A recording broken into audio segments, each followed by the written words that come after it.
बोलती पुस्तके. ज्यांना वाचनाचा नाद त्यांना बोलती पुस्तके घाली साद.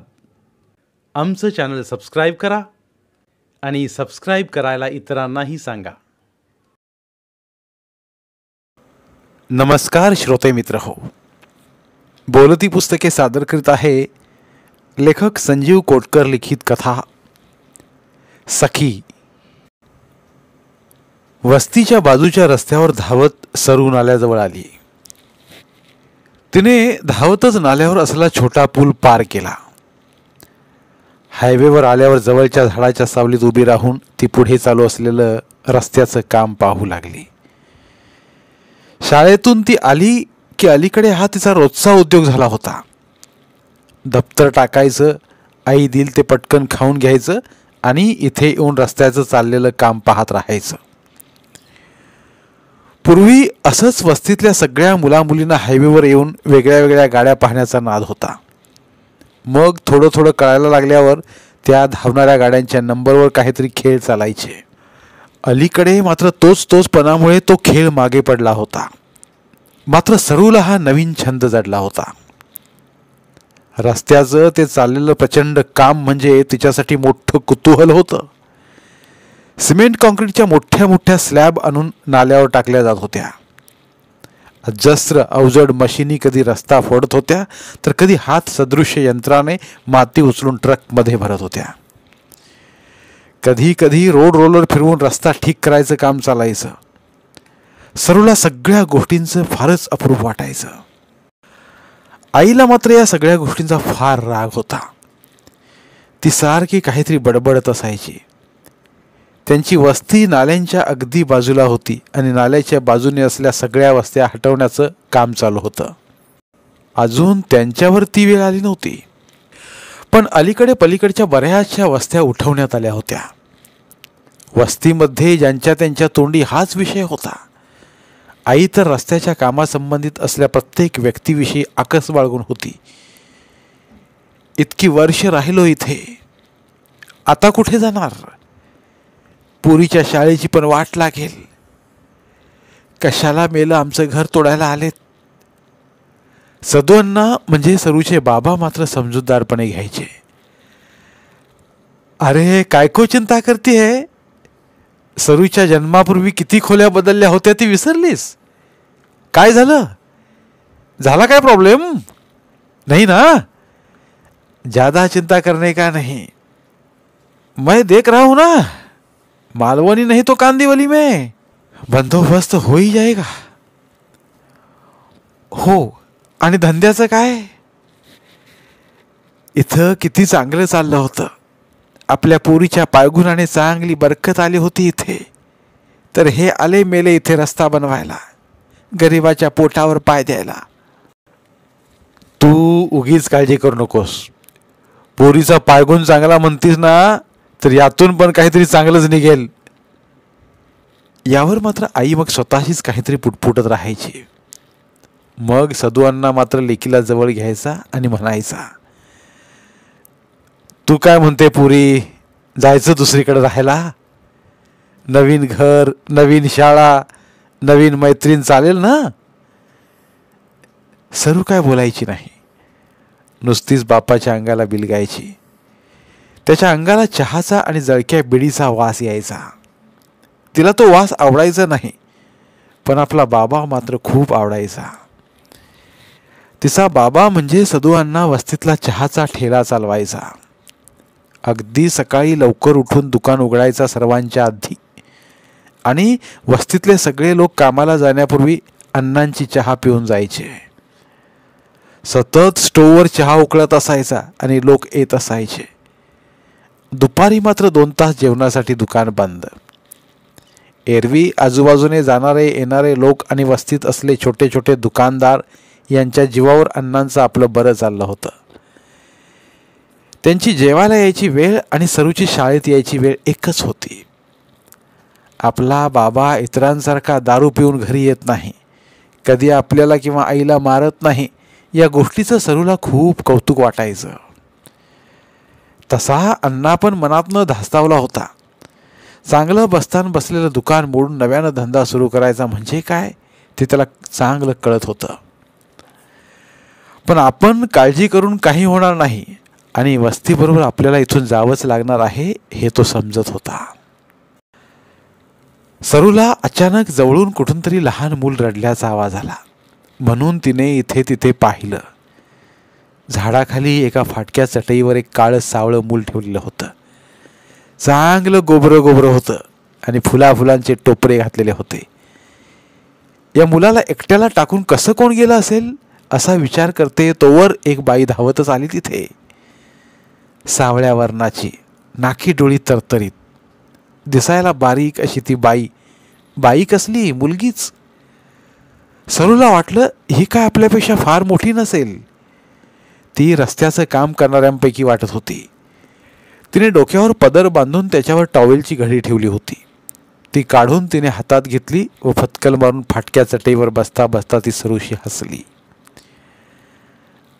भूक लागलेली दिसते माझ्या सोन्याला, काहीसं स्वतःशीच असं ती म्हणाली. ती अंगावर घेऊन बाळाला पाजू लागली. सरू पण तिच्याशी हसली आणि दूध पिणाऱ्या बाळाचं निरीक्षण करू लागली. आता ते रडायचं बंद झालं होतं आणि घाईनं आईच्या अंगात लुचत होतं. त्याच्या गोबऱ्या गालांची हालचाल मजेदार वाटत होती. एवढ्यात एक आवाज आला. ए सरे, लवकर चल, नाहीतर मुकादम बोंबलायला लागेल. सरूनं आपलं नाव घेतल्यामुळं दचकून पाहिलं. एक काळासा माणूस, पायाला पॅन्ट पण अंगाने उघडा, असा त्यांच्या दिशेने हातवारे करून बोलत होता.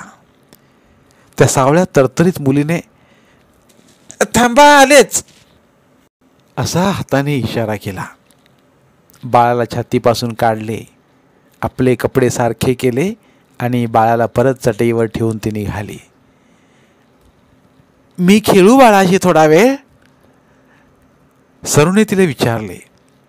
ती पुन्हा मगासारखी स्वच्छ हसली आणि म्हणाली, खेळ की, झोपेल तो आता.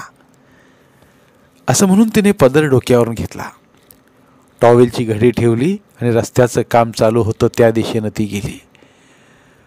लवकरच ती जमलेली माती उचलून वाहायला लागली. इकडे सरूचा बाळाबरोबर खेळ रंगात आला. तिने टाळ्या वाजवल्या, चुटक्या वाजवल्या. मध्येच त्याने तिचे बोट धरले आणि चोखायला लागला. सरूला त्याची फारच गंमत वाटली. बोट चोखत चोखत तो झोपून गेला आणि मग सरूला कंटाळा आला. तिने आता काय करावे म्हणून इकडे तिकडे पाहिलं. एवढ्यात तिला वस्तीच्या दिशेने येणारी आपली आई दिसली. तेव्हा गुपचूप ती उठली आणि घराच्या दिशेनं चालायला लागली. तरी आई बोललीच, काय करत होतीस तिकडे? घरी नाही बसता येत तुला? कुठची कोणती माणसं आल्यात आमची घरं तोडायला आणि ही पण वेळी त्यांच्यात जाते खेळायला. सरूला काही कळेना. म्हणजे ही रस्ता बनवणारी माणसं आपलं घर तोडायला आलेत. म्हणजे ती मुलगी पण किती छान हसत होती ती, आणि तिचं ते बाळ किती गोंडस होतं. ते कशाला येतील आपलं घर तोडायला? या आईचं आपलं काहीतरीच असतं. दुसऱ्या दिवशी शाळेतून आल्यानंतर परत सरू हायवेच्या दिशेनं धावली. ती कालची बाई तिला आज त्याच झाडाखाली बसलेली दिसली. मांडीत बाळ होतं. धावत जाऊन सरू गुडघ्यावर बसली तशी ती मुलगी छानशी हसली. माझा बाळ आवडलेला दिसतोय तुला? तिच्या प्रश्नाला दुर्लक्ष करून सरूने तिला विचारलं, तुझं नाव काय? सरस्वती. का ग? नाही, काल तुम्हाला हाक मारत होता ना तो माणूस, मला वाटलं मलाच. का? तुझं नाव पण सरस्वती आहे? नाही, सरिता, पण मला सगळे सरूच म्हणतात. मला पण. दोघींना पण आपल्या या नाम साधर्म्याची मोठी गंमत वाटली आणि दोघी उगीच हसत राहिल्या. मग सरूचा हा रोजचाच खेळ झाला. रोज शाळेतून आलं की जावं, बाळ एकटंच असलं की त्याच्याशी खेळावं, सरस्वती असली तर तिच्याशी गप्पा माराव्यात. एकदा तिने सरस्वतीला विचारलं, तुझं घर कुठे आहे? थोडा वेळ ती काहीच बोलली नाही. मग कसा बसा चेहरा करून म्हणाले, तिकडं लांब गावाला. मग तू इथे कशाला आलीय? काय सांगू बाई तुला, आम्ही लोक अशीच असतो. काम करायला कुठं कुठं फिरायला लागतं आम्हाला. सरू एकदाच आपल्या गावी गेली होती. ते तिकडं दूर लांबचा बस प्रवास करून जायला लागलं होतं. ती नुसती कंटाळी होती आणि तिला गावही फारसं आवडलं नव्हतं. नुसता रखरखाट होता तिथे. फक्त तिचा बाबा तेवढा खुश होता. मुंबईकडचा पाहुणा म्हणून गावचे लोक त्याला मान देत होते. पण सरूची आई आणि सरू अगदी कंटाळी होती. नंतर मात्र कधी गावी जायचं झालंच तर अण्णा एकटाच जायचा. सरूला वाटलं, हिचं गाव पण असंच असेल का? तुझं गाव कुठे आहे? लई लांब, 2 दिवस लागतात ट्रेननं जायला. सरूच्या अंगावर काटा आला. 2 दिवस? बापरे. अशा काही न बाही गप्पा चालल्या होत्या. रस्त्यांचे काम पुढे पुढे सरकत होते. एक दिवस अण्णा घरी आला तो जरासा खुशीतच. सरू, ऐकलं का? आपल्यासाठी नवीन खोली बघून आलोय. थोडं लांब आहे हायवे पासून, पण चहाच्या ठेल्यांची जागा पण मिळत आहे जोडीला. पुढं चहाचा ठेला, मागं घर. चला आता लवकरच आपण सगळे तिकडे राहायला जायचं. सरूच्या आईचा जीव एकीकडे भांड्यात पडला होता, पण सगळ्यात जास्त जागेचं प्रेम तिलाच होतं. चला, सोय तर झाली, पण ही जागा सोडायची म्हणजे आता काय करायचं सरूची आई? जावं तर लागणारच. कधी जायचं? चांगला दिवस विचारतो भटाला. पुढल्या आठवड्यात आपली वस्ती तोडायला सुरुवात होईल, त्याच्या आत जाऊया. सरूनं धावत जाऊन आपल्या नवीन मैत्रिणीला ही बातमी दिली. ती फिकटसं हसली, म्हणाली, म्हणजे सरूताई भेटणार नाही आमच्या बाळाला? आता बघ तुझ्याकडे बघून कसा हसतोय तो. सरूनं बघितलं तर खरंच तो तिच्या फ्रॉकवर असलेले डिझाईन त्याचं लक्ष वेधून घेत होता. तिला खूप गंमत वाटली. परत घरी जाताना तिला भिंगरीवाला दिसला. तिने धावत जाऊन अण्णाकडून भिंगरीसाठी 2 रुपये घेतले. मात्र घरी न जाता ती धावत धावत परत झाडाखाली बाळाजवळ गेली. एव्हाना सरस्वती कामाला परत गेली होती. तिने ती भिंगरी जवळच्या मातीच्या छोट्याशा ढेकळात खोचून ठेवली. ती वाऱ्याने फिरायला लागली होती. तसं बाळ त्यांच्याकडे बघून खिदळायला लागला. सरू बाळाचा पापा घेऊन गेली. दुरून सरस्वतीने घमिले उचलताना हे दृश्य पाहिलं. लई जीव लावला पोरीनं.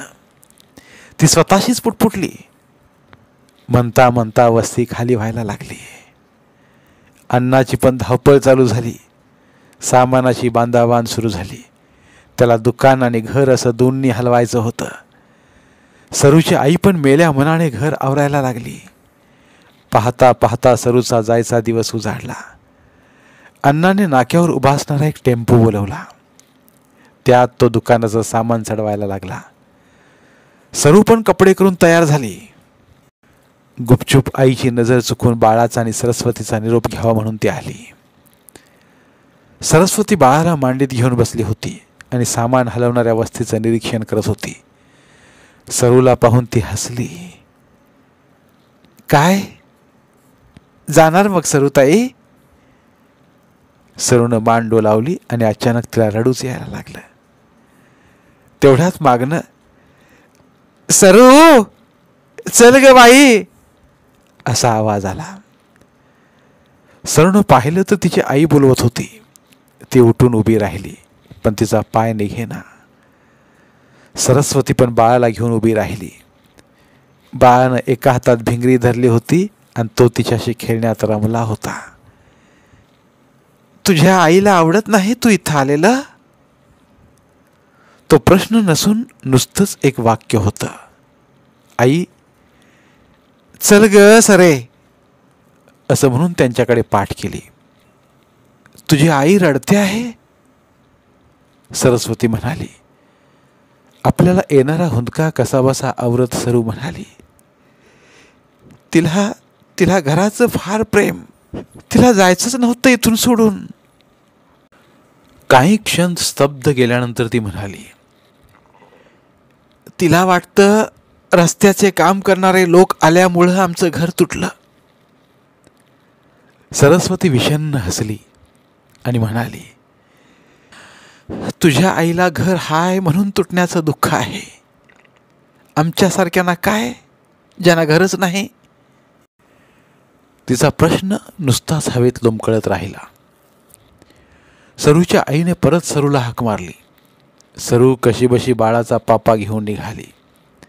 ओढल्या पायाने आईजवळ आल्यावर दोघी बरोबर चालू लागल्या. पुलावर पलीकडे गेल्यावर सरूने वळून पाहिलं. सरस्वतीच्या डोळ्यात पाणी होतं. बाळ पण गप्प गप्प वाटत होतं. त्याच्या हातातील भिंगरी वाऱ्याने भरभर फिरत होती, पण त्याचं लक्ष नव्हतं.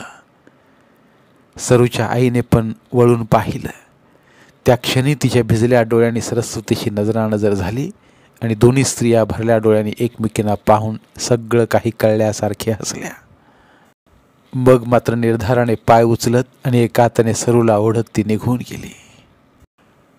सरस्वती कितीतरी वेळ भकास डोळ्याने ती गेलेल्या दिशेने पाहत राहिली.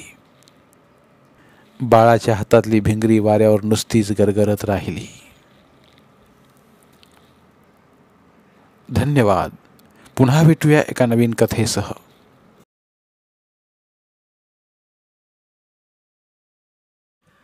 मराठीतील प्रतिभावंत लेखकांचं साहित्य, कथा, कादंबऱ्या ऐकण्यासाठी आमचं बोलती पुस्तके हे चॅनल सबस्क्राईब करा आणि मराठी साहित्याचा प्रसार करण्यासाठी प्रत्येक मराठी माणसाला सबस्क्राईब करण्यासाठी आवाहन करा आणि बोलती पुस्तके या साहित्य चळवळीत सहभागी व्हा. आपले पुन्हा एकदा धन्यवाद.